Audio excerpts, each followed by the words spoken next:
नमस्कार दोस्तों बच्चों, आज की वीडियो क्लास में हम पढ़ने जा रहे हैं रासायनिक अभिक्रिया एवं समीकरण। आपका एमके यूनिक स्टडीज चैनल पर एक बार फिर आपका हार्दिक अभिनंदन, स्वागत है। दोस्तों देखते हैं अपन रासायनिक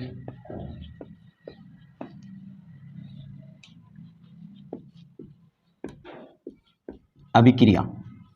आज हम पढ़ने जा रहे हैं रासायनिक अभिक्रिया। देखते हैं पहली अभिक्रिया कौन सी है, दूसरी कौन सी है, तीसरी कौन सी है और चौथी अपन देखते चलते हैं। सबसे पहले अपन पढ़ेंगे संयोजन अभिक्रिया।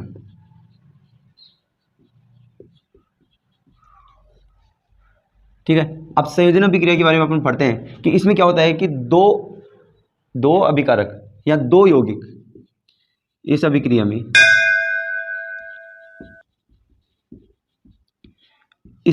में दो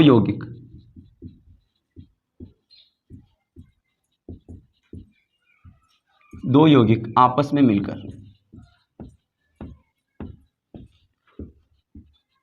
नए उत्पाद का निर्माण करते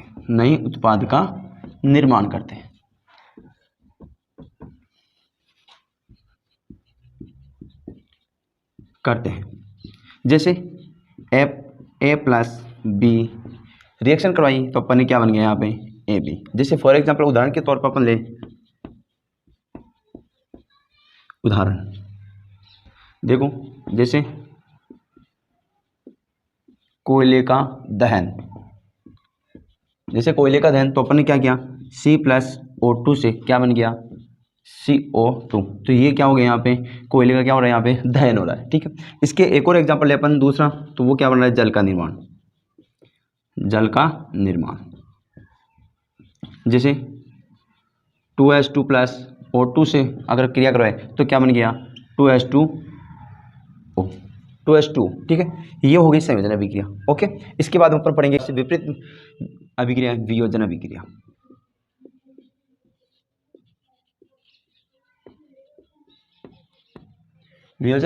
अब देखो वियोजन अभिक्रिया क्या है। तो वियोजन अभिक्रिया में क्या देखते हैं कि इस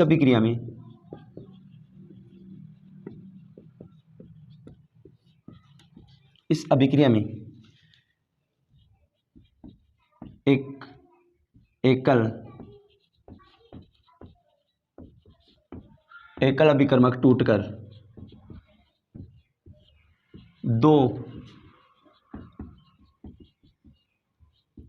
दो उत्पादों में बदल जाता है। उसे क्या कहते हैं, वियोजन अभिक्रिया कहते हैं। उसमें क्या हो रहा था, दो यौगिक आपस में मिलकर के एक नए उत्पाद का निर्माण हो रहा है। इसमें केवल एक अभिकर्मक टूटकर दो उत्पादों का निर्माण हो रहा है। ठीक है, देखो तो एग्जांपल, अब देखो इसमें क्या होता है, जैसे ए बी कोई अभिकारक, ठीक है, अभिकारक बोल दो चाहे अभिकर्मक बोल दो, ये अपने आपस में क्रिया करके या टूट करके A प्लस बी में निर्माण होता है। ठीक है, एग्जाम्पल देखते बात करें अपन, सबसे पहले उदाहरण के रूप में देखें। दोस्तों आपको एग्जाम में उदाहरण के रूप में पूछा जाएगा कि ऊष्मीय वियोजन किसे कहते हैं। ऊष्मीय वियोजन पूछा जा सकता है आपसे कि किसी ऊष्मीय वियोजन का उदाहरण दीजिए। ध्यान देना, जो वियोजन अभिक्रिया है इसको अपन अपघटन अभिक्रिया भी कहते हैं। इसको अपन क्या बोलते हैं, अपघटन अभिक्रिया भी कहते हैं। ऊष्मीय अपघटन अभिक्रिया भी पूछ सकते हैं। तो देखो क्या है कि वह अभिक्रिया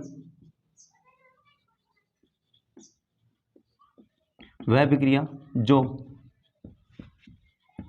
ऊष्मा के द्वारा संपन्न होती हो,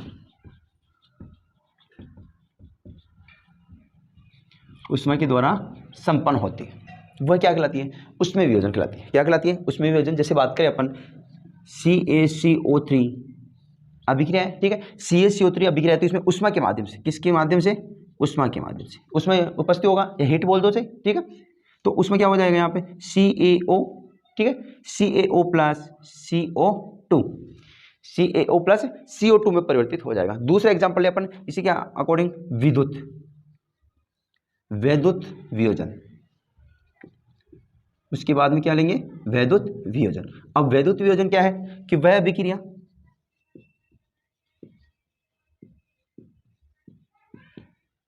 अभिक्रिया जो विद्युत के द्वारा संपूर्ण होती है या संपन्न होती हो या होती है उसे क्या कहते हैं? वैद्युत वियोजन। उसे क्या कहते हैं? वैद्युत वियोजन। जैसे फॉर एग्जांपल बात करूं मैं, 2H2 से अभिक्रिया हुई, ठीक है, 2H2 से अभिक्रिया हुई तो क्या हो जाएगा? 2H2 plus O2, 2H2 plus O2 की बात करें तो, ठीक है। इसके बाद में अपन नेक्स्ट बात करते हैं, उसमें वियोजन हो गया, विद्युत वियोजन। एक और एग्जांपल लेंगे यहाँ पे, प्रकाशीय वियोजन। कौन से वियोजन? प्रकाशीय वियोजन।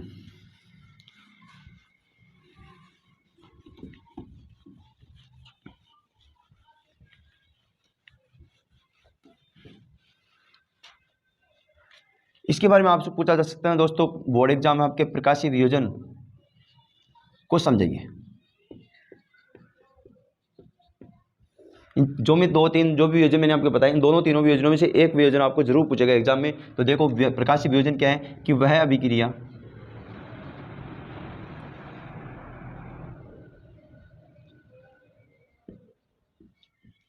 अभिक्रिया जो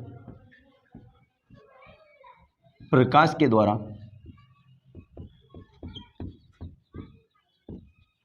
संपन्न होती है वह क्या कहलाती है? प्रकाशीय वियोजन कहलाती है। क्या कहलाती है? प्रकाशीय वियोजन। जैसे फॉर एग्जाम्पल बात करूं मैं, 2AgCl से अभिक्रिया होगी, किसकी होगी? 2AgCl किसकी उपस्थिति में? प्रकाश की उपस्थिति में। किसकी उपस्थिति में होगी? प्रकाश की उपस्थिति में होगी, ठीक है। तो क्या हो जाएगा? Ag प्लस Cl यानी 2Ag प्लस Cl हो जाएगा, ठीक है। अब देखो 2Ag प्लस Cl, 2AgCl की प्रकाश की उपस्थिति में 2Ag प्लस Cl अभिक्रिया होगी, ठीक है। अब देखो इसके बाद में अपन बात करेंगे विस्थापन अभिक्रिया। अब क्या बात करेंगे अपन? विस्थापन अभिक्रिया, ठीक है। ध्यान दो,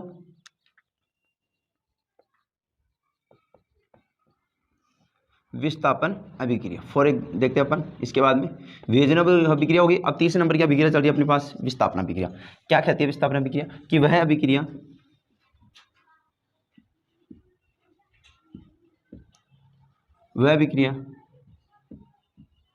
जिसमें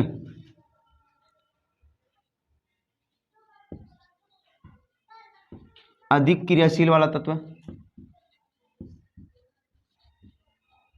अधिक क्रियाशील वाला तत्व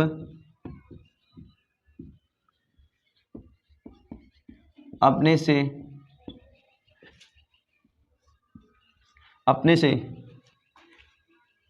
कम क्रियाशील वाले तत्व, अपने से कम क्रियाशील वाले तत्वों का विस्थापित कर देता, अपने से कम क्रियाशील वाले तत्वों को विस्थापित कर देता है, विस्थापित कर देता है, उसे ही विस्थापन अभिक्रिया कहते हैं। उसे ही विस्थापन अभिक्रिया कहते हैं, ठीक है दोस्तों। आप ध्यान देना, एग्जाम्पल देखते हैं, ठीक है। जैसे CuSO4 plus H2, CuSO4 plus H2, ठीक है दोस्तों, CuSO4 प्लस H2। अब ध्यान देना, यहां पे क्या हो जाएगा? अब अपन को पता होना चाहिए कि कौन सा तत्व अधिक क्रियाशील वाला तत्व है, कौन सा कम क्रियाशील वाला तत्व है। तो अपन को नहीं, अगर पता भी ना हो तो अपन ये कर सकते हैं, अगर किसी भी यौगिक में अगर दो तत्व है, किसी भी यौगिक में हमारे को दो तत्व है, तो क्या हो जाएगा? पहला तत्व क्या हो जाएगा? प्लस का, दूसरा तत्व क्या होता है? माइनस का। अगर एक ही यौगिक में केवल एक ही तत्व हो तो हमेशा क्या रहेगा? स्वतंत्र, उसके ऊपर किसी प्रकार क्या नहीं है, प्रभाव नहीं पड़ेगा। तो इस प्लस, इस माइनस का इस प्लस के साथ क्या हो जाएगा? अभिक्रिया हो जाएगी। तो क्या हो जाएगा?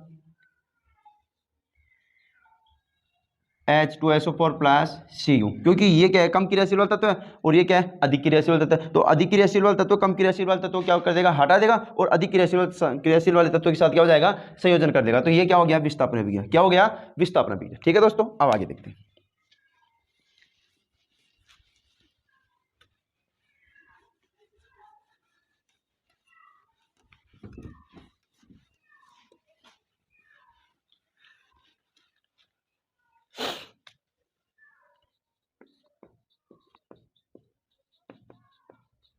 द्विविस्थापन अभिक्रिया। अब कौन से पढ़ेंगे? द्विविस्थापन अभिक्रिया। देखो क्या है द्विविस्थापन अभिक्रिया? वह अभिक्रिया जिसमें दो या दो से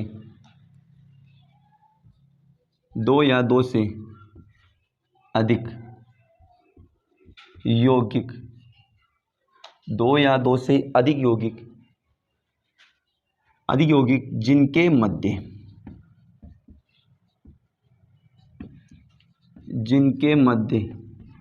आयनों का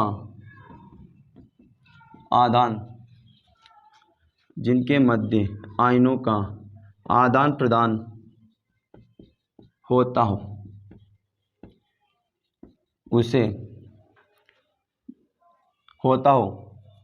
सॉरी दोस्तों, जिनके मध्य आयनों का आदान प्रदान होकर नए यौगिकों का निर्माण करता हूं, उसे द्विविस्थापन अभिक्रिया कहते हैं। उसे क्या कहते हैं? द्विविस्थापन अभिक्रिया कहते हैं।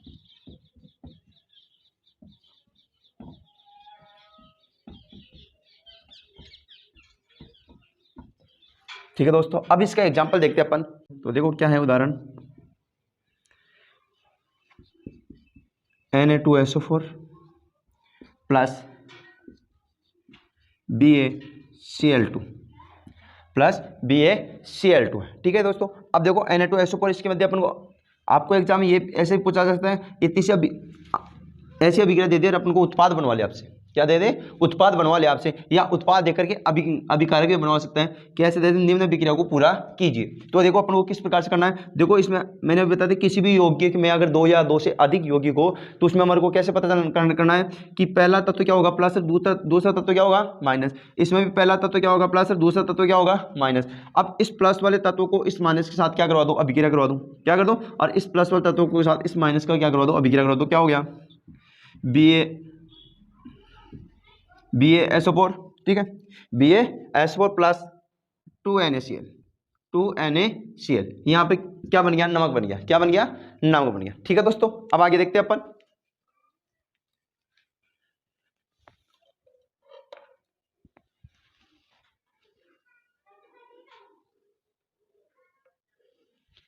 अब देखते हैं दोस्तों आगे, इसके बाद में अपन, यह हो गई अभिक्रिया। अब मैं बात करूं मैं उपचयन और अपचयन, लास्ट अभिक्रिया चल रही है अपनी कक्षा 10th के साइंस बुक में से, लास्ट अभिक्रिया जिसको अपन रेडॉक्स अभिक्रिया भी बोल सकते हैं। ठीक है दोस्तों, अब देखते हैं अपन उपचयन और अपचयन अभिक्रिया, या कह सकते हैं रेडॉक्स अभिक्रिया, या फिर कह सकते हैं रेडॉक्स अभिक्रिया। रेडॉक्स अभिक्रिया क्या है कि वह अभिक्रिया जिसमें उपचयन व अपचयन दोनों अभिक्रिया, वह अभिक्रिया जिसमें उपचयन व अपचयन दोनों अभिक्रिया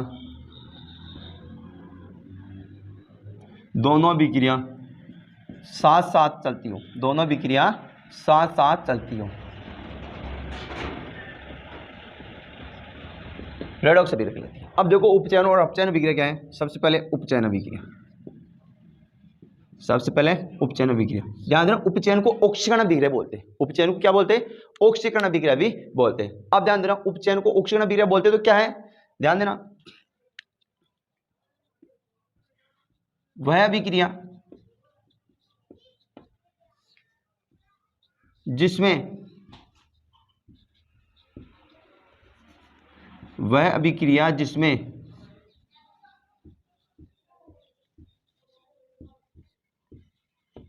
ऑक्सीजन की वृद्धि होती हो, वह अभिक्रिया जिसमें ऑक्सीजन की क्या होती हो? वृद्धि होती हो,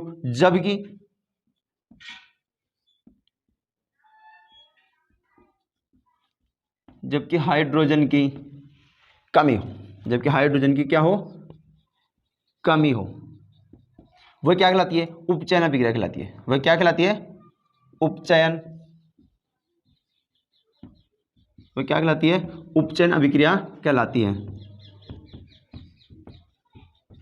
ठीक है, अब देखो फॉर एग्जांपल C+O2, तो क्या बन गया यहाँ पे? CO2। यहाँ पर क्या बन रहा है? उपचयन हो रहा है। क्या हो रहा है यहाँ पे? उपचयन हो रहा है। ठीक है दोस्तों। अब इसके बाद में बात करूं मैं अपचयन अभिक्रिया की। इसके बाद में किसकी बात करूं मैं? अपचयन अभिक्रिया की। अपचयन अभिक्रिया क्या है कि वह अभिक्रिया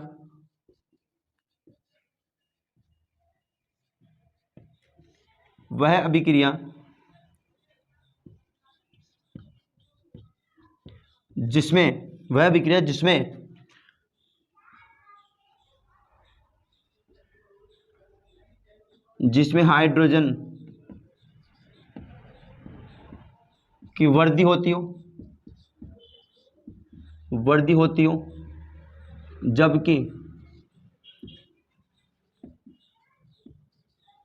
जबकि ऑक्सीजन की कमी होती हो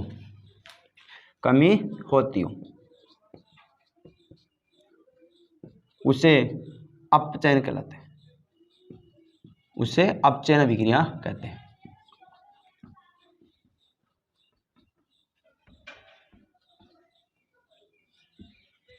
एग्जाम्पल देखते हैं अपन, देखो दोस्तों, CuO plus H2, CuO plus H2, तो यहाँ पर क्या बन गया? Cu प्लस H2, तो यहाँ पर क्या हो गया? अपचयन। क्या हो गया? अपचयन। ये हो गया अपचयन। ठीक है दोस्तों, ये तेरा कक्षा 10th की साइंस की बुक का पहला चैप्टर के अंदर जो भी अभिक्रिया थी, रासायनिक अभिक्रिया, वो अभिक्रिया अपने पास यहाँ पे कंप्लीट होती है। ठीक है, मानता हूँ कि आपकी बुक के अंदर रेडॉक्स अभिक्रिया नहीं है, जबकि सीधे से देखें उपचयन और अपचयन अभिक्रिया होगी, लेकिन उपचयन और अभिक्रिया दोनों जब साथ साथ चलती है और कभी पूर्ण नहीं होती, उसको क्या कहते हैं? रेडॉक्स अभिक्रिया कहते हैं। ठीक है, अब देखो दोस्तों, आगे चलते अपन।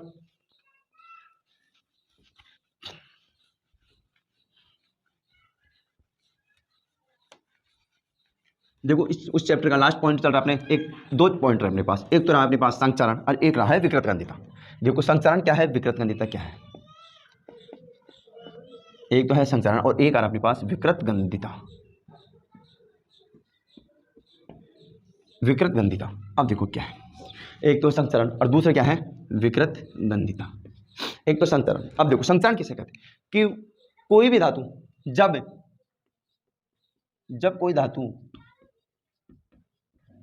कोई धातु वायु जल के संपर्क में आती है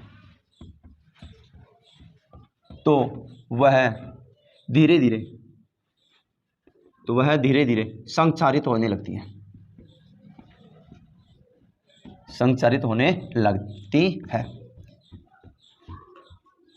उसे ही संक्षारण कहते हैं। जैसे लोहे पर जंग लगना,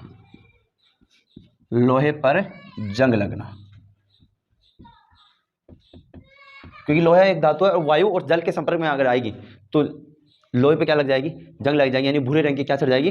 परत चढ़ जाएगी। अब मैं बात करूं विकृत गंधिता, ध्यान देना, जब कोई तेलयुक्त या वसायुक्त पदार्थ वायु या जल के संपर्क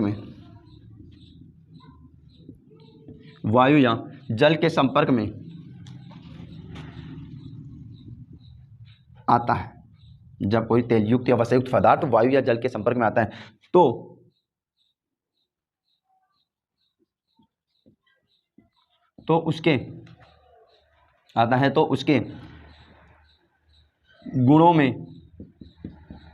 उसके गुणों में परिवर्तन आने लगता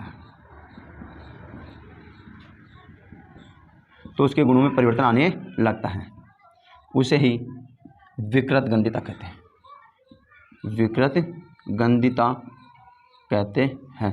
यानी उसके गुणों में, यानी कि जो स्वाद में जो गंध आती है, वो गंध क्या होने लगती है? धीरे धीरे विकृत होने लगती है। क्या होने लगती है? विकृत होने लगती है। जैसे फॉर एग्जाम्पल आचार। यह है दोस्तों अपने कक्षा 10 साइंस का पहला चैप्टर यहाँ पे कंप्लीट होता है। ठीक है दोस्तों, धन्यवाद।